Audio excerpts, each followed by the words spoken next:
ser humano tiene esa capacidad, o el libre albedrío, de poder salirse de esa línea, de ese orden, de esa armonía.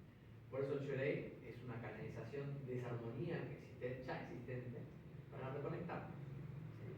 Para poder reconectarnos a esa armonía perdida. Mientras más tiempo nos dediquemos a reencontrarnos con esa armonía, y mientras más nos bañemos con esa armonía, naturalmente todas nuestras dificultades y sufrimientos, que son consecuencias de esa desarmonía, se empiezan a ordenar.